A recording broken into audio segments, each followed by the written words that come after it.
প্রধান অতিথি বিএনপির বিপ্লবী মহাসচিব মির্জা ফখরুল ইসলাম আলমগীর। ওই নেত্রী আছে, সবাইকে হাত তুলে বলতে হবে নেত্রী আছে।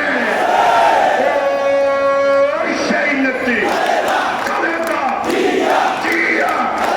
খালেদা মুক্তি মুক্তি মুক্তি চাই, খালেদা জিয়ার মুক্তি চাই, তারেক রহমান বীরের দেশে। সকলকে ধন্যবাদ।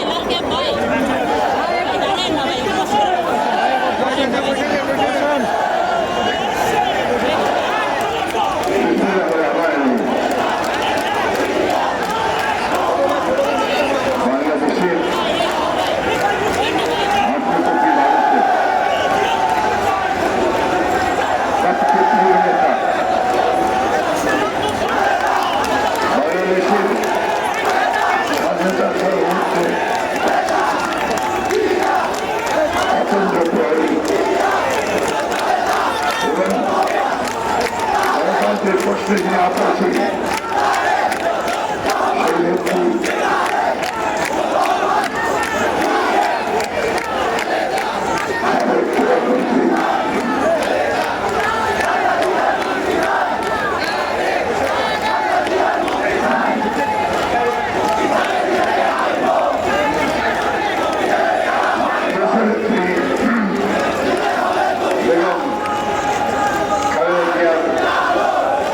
দাবিতে বিএনপি কেন্দ্রীয় কমিটি আয়োজিত আজকের এই সমাবেশে সংগ্রামী সভাপতি, ঢাকার সাবেক মেয়র, বিএনপির জাতীয় স্থায়ী কমিটির সম্মানিত সদস্য, সংগ্রামী জননেতা জনাব মির্জা আব্বাস, জাতীয় স্থায়ী কমিটির সম্মানিত সদস্যবৃন্দ, বিএনপির কেন্দ্রীয় কমিটির নেতৃবৃন্দ, অঙ্গ সংগঠন সমূহের নেতৃবৃন্দ ও আজকের এই সমাবেশে উপস্থিত প্রিয় ভাই ও বোনেরা, আজকের এই সমাবেশের একমাত্র লক্ষ্য একটা, কারণ একটা, হচ্ছে আমরা দেশনেত্রী বেগম খালেদা জিয়ার মুক্তি চাই, নিঃশর্ত মুক্তি। কারণ দেশনেত্রী বেগম খালেদা জিয়া এই দেশের মানুষের সেই নেতা যিনি তার সারাটা জীবন এই জনগণের পাশে দাঁড়িয়ে থেকে সংগ্রাম করেছেন।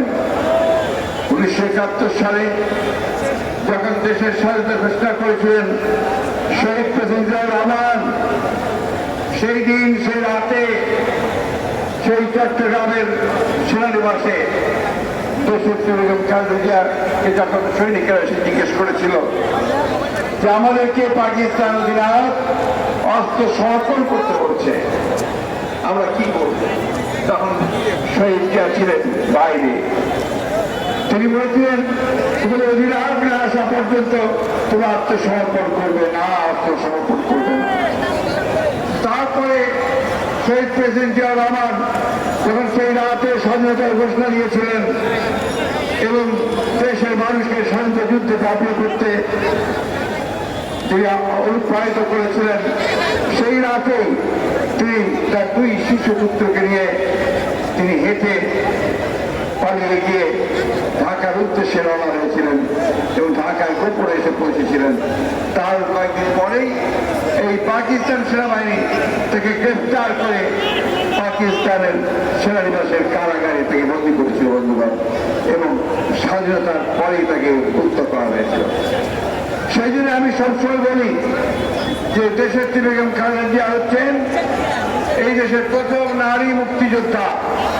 একদিকে শহীদ জিয়া ছিলেন স্বাধীনতার ঘোষক, অন্যদিকে এই নেত্রে তিনি সেদিন সেই যুদ্ধ ঘোষণার সঙ্গে একাত্মতা ঘোষণা করে সন্তানদেরকে নিয়ে যখন গ্রেফতার হয়েছিলেন পাকিস্তানের কারাগারে, তখন থেকে তিনি মুক্তিযুদ্ধে শরিক হয়েছিলেন।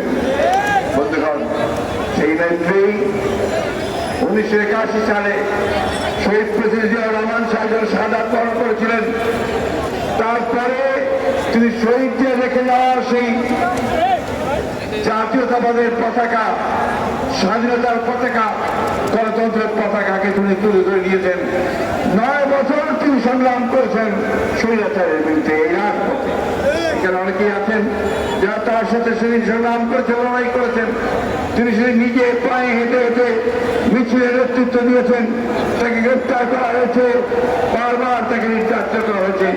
তিনি কখনোই ছেড়ে দেননি বন্ধুগণ, তিনি কখনোই আপোষ করেননি। তিনি সেই সংগ্রাম চালিয়েছিলেন, সংগ্রাম করেই ছাত্ররা তাদের সঙ্গে নিয়ে, সেদিন জনগণকে সঙ্গে নিয়ে সেদিন স্বৈরাচারকে পরাজিত করে এই দেশে গণতন্ত্রকে প্রতিষ্ঠা করেছিলেন। বন্ধুগণ, দীর্ঘ আলোচনার সুযোগ নেই। আমি শুধু এটুকু বলতে চাই যে দেশনেত্রী বেগম খালেদা জিয়া আর এই গণতন্ত্র, এই দুটোকে আলাদা করে দেখার কোন সুযোগ নেই বাংলাদেশে। বাংলাদেশে গণতন্ত্র মানেই হচ্ছে এখন বর্তমানে দেশনেত্রী বেগম খালেদা জিয়া বন্ধুগণ।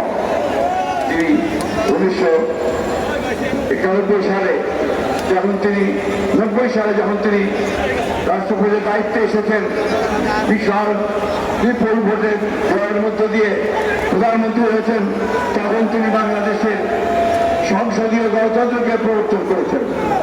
তিনি মিডিয়াকে, গণমাধ্যমকে তিনি মুক্ত করেছেন এবং দেশকে অগ্রগতির দিকে এগিয়ে নেওয়ার জন্য বিভিন্ন উন্নয়ন কর্মকাণ্ড গ্রহণ করেছেন। বন্ধু, সেই দেশনেত্রী খালেদাকে অত্যন্ত প্রেস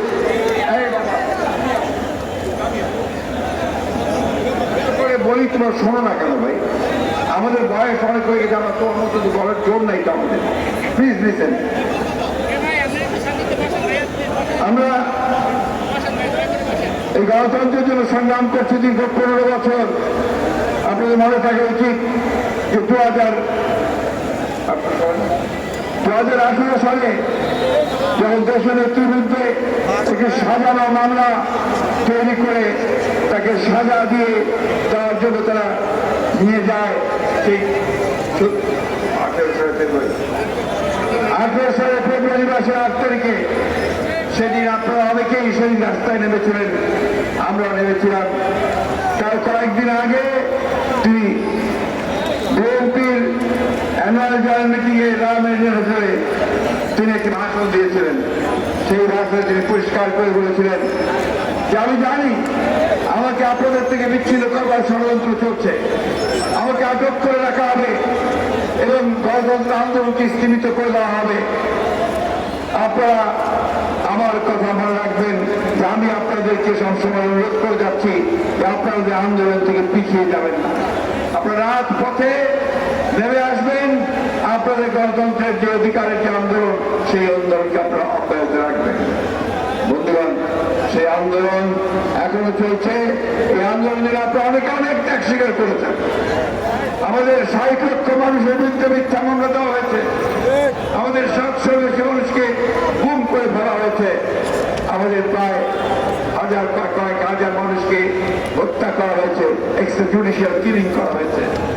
আজকে প্রায় 4000 আমাদের নেতা কর্মীদেরকে মিথ্যা মামলায় সাজা দেওয়া হয়েছে।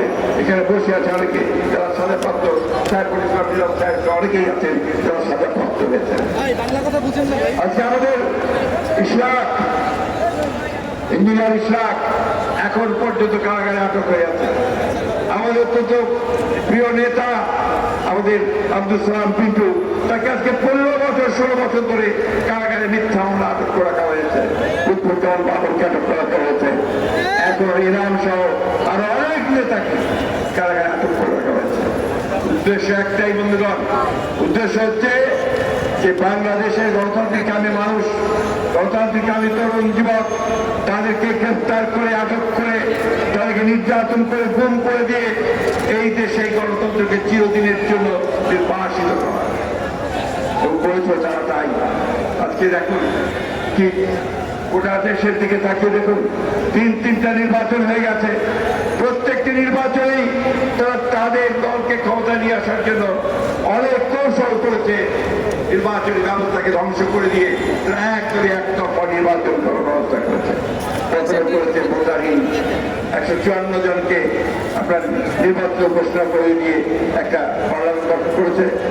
18তে তারা নির্বাচনের আগের রাত্রে সমস্ত কেন্দ্রগুলো দখল করে নিয়ে তারা ভোট দিয়ে সেদিকে আবার সরকার গঠন করেছে। আর এইবার তারা 24 তারিখে আমরা নির্বাচন বর্জন করেছি। তাহলে আমরা প্রার্থী পায় না, তো নিজের মধ্যে প্রার্থী সৃষ্টিকর্তা আমি ইলেকশন করেছে। বন্ধুগণ, এই হচ্ছে তাদের গণতন্ত্রের নমুনা। ওই আলোচনা গণতন্ত্রকে ধ্বংস করে দিয়েছে। বন্ধুগণ, আপনাদের ত্যাগ এটা অবশ্যই আজকে এই দেশের গণতান্ত্রিক ইতিহাসে স্বর্ণাক্ষর করে লেখা থাকবে, কিন্তু এটাই এখন পর্যন্ত পর্যাপ্ত নয়। আমাদেরকে রাজপথে আরো তীব্র তীব্র তীব্র আন্দোলন করে তুলতে হবে। বন্ধুগণ, আমরা জানি, বারবার করে আমরা বলেছি, আমাদের কবিরা বলেছেন যে মানুষের মৃত্যু হয় একবার দুইবার না। শেক্সপিয়ার তার কবিতার মধ্যে বলেছিলেন, Covers sky many times before their death, but of all the wonders, it seems to most strange that man should die of fear. ভয়ে মারা যাওয়ায় কোন পৌরুষ নেই। ভয়ে মারা যাওয়ার চাইতে আসলে সাহস করে প্রতিরোধ করে তোলাই হচ্ছে একমাত্র কাজ।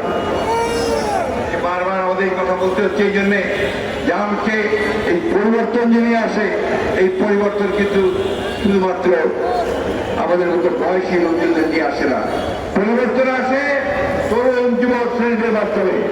তাই আজকে আমরা বলতে চাই যে আজকে এই সরকার এই দেশকে ধ্বংস করে দিয়েছে। এই আওয়ামী লীগের সরকার একটা দখলদারি সরকার। এরা কর্মদিক জনগণের কোনো ম্যান্ডেট পায়নি। তারা একদিকে বাংলাদেশের রাজনৈতিক কাঠামো ধ্বংস করেছে, অন্যদিকে তারা অর্থনৈতিক কাঠামোকে ধ্বংস করে দিয়েছে। এই যে আমার অনেক ভাই আজকে রিক্সার উপরে দাঁড়িয়ে আছেন, এরা এখন 3 বেলা খেতে পান না ঠিক মতো। প্রতিদিন তাদের ঘরে যে খাওয়া নিয়ে যেতে হয়, সেই খাওয়া থেকে অপর্যাপ্ত খাওয়া, তার তেল লবণ চাল ডাল কিনতে তারা হিমশিম খেয়ে যাচ্ছেন। ভয়ঙ্কর ভাবে সেই মুদ্রাস্ফীতি হয়েছে, জিনিসপত্রের দাম বেড়ে গেছে। কেউ চিকিৎসা পায় না, শিক্ষার ব্যবস্থা ধ্বংসের দিকে নিয়ে গেছে। আজকে অর্থনীতিকে ব্যাংকগুলোকে লুটপাট করে তারা আজকে বিদেশে টাকা পাচার করে দিচ্ছে। তার প্রতিদিন খবরের কাজে আপনারা দেখছেন তাদের সরকারি কর্মকর্তারা এখন বের হয়ে আসছে। সেনাবাহিনীর সাবেক প্রধান আমরা চিন্তা করতে পারি না, সে আজকে দুর্নীতির সঙ্গে জড়িত, গণতন্ত্র ধ্বংস করার সঙ্গে জড়িত। আজকে অবিশ্বাস্য আগে যখন দেখি পুলিশ বাহিনীর প্রধান সাবেক, তারা হাজার হাজার কোটি টাকার মালিক। সে ন্যাশনাল বোর্ড অফ ইন্ডিয়ার তার একজন কর্মকর্তা কয়েক হাজার কোটি টাকার মালিক, আরো একজন কর্মকর্তা সেও আপনার কিভাবে মালিক। এরকম ভাগ ভাগ থেকে আরো যারা হয়ে যাবে। কিন্তু বড় বড় আরো যারা আছেন, যারা গব্বর চুরির হোতা, তাদেরকে কিন্তু এখন পর্যন্ত ধরা হচ্ছে না। বন্ধুগণ, আজকে এই দেশ এই আওয়ামী লীগের হাতে, এই গভর্নমেন্টের হাতে, লুটেরাদের হাতে একটু নিরাপদ নয়। একদিকে তারা আমাদের ভোটের অধিকারকে হরণ করে নিয়ে গেছে, অন্যদিকে আমাদের দেশের বেগম খালেদা জিয়া, যিনি গণতন্ত্রের মা, যিনি গণতন্ত্রের সঙ্গে একাত্তর, তাকে বাদ দিয়ে আমরা চিন্তা করতে পারি না। তাকে মিথ্যা মামলায় জড়িয়ে আজকে সাজা দিয়ে আটক করা হয়েছে। প্রায় 6 বছর তিনি আটক আছেন। বন্ধুগণ, কত রকমের সব কৌশল বের করে, নতুন নতুন কৌশল। আমরা খুব পরিষ্কার করে বলতে চাই, দেশের নেত্রীকে মুক্ত করুন, অন্যথায় আপনাদেরকে যে কোনো পরিণতির জন্য তৈরি থাকতে হবে। বন্ধুগণ, এই দেশের মানুষ কখনো এই দেশের নেত্রীকে এভাবে অন্যায়ভাবে তাকে কারাগারে বন্দি অবস্থায় তাকে চলে যেতে দেবে না। এটা আমাদেরকে মনে রাখতে হবে। শেষ কথা বলতে চাই, আমি আজকে পরিষ্কারভাবে আজকে সকলের তরফ থেকে, দলের তরফ থেকে আহ্বান জানাতে চাই, দেশের বেগম খালেদা জিয়া আমাদের গণতন্ত্রের প্রতীক, আমাদের আন্দোলনের প্রতীক। তাকে বাঁচাতে হলে, তাকে রক্ষা করতে হলে, একই সঙ্গে আমাদের গণতন্ত্রকে রক্ষা করতে হলে, আমাদের অধিকারকে ফিরিয়ে হতে হলে আজকে আমাদেরকে সকলকে ঐক্যবদ্ধ হতে হবে। একই সঙ্গে অন্যান্য রাজনৈতিক দলগুলোর কাছে আমি আহ্বান জানাতে চাই যে আসুন, আজকে আমরা যেমন গণতান্ত্রিক অধিকারের জন্য সংগ্রাম করেছি, লড়াই করছি, যুবপদ আন্দোলন করছি, আজকে দেশের নেত্রীর মুক্তির আন্দোলনকে সেই একইভাবে একীভূত করে আমরা সবাই ঐক্যবদ্ধ হয়ে সোচ্চার আওয়াজ তুলি। তরুণ যুবকের কাছে আমার আহ্বান থাকবে যে কে আছে জোয়ান, হওয়া কাঙ্ক্ষিত ভবিষ্যৎ তোমাদের হাতেই নির্ভর করছে। এই দেশের ভবিষ্যৎ পরিবর্তন, একটা গণতান্ত্রিক দেশ, একটা সত্যিকার অর্থে জনগণের দেশ, একটা জনগণের অধিকার প্রতিষ্ঠিত হবে, সেই দেশ আমরা আনতে চাই। আমাদের নেতা ভারপ্রাপ্ত চেয়ারম্যান তারেক রহমান আজকে সুদূরে নির্বাচিত হয়ে তার প্রতি চরম অন্যায় করা হচ্ছে, তাকে মিথ্যা মামলা দিয়ে তাকে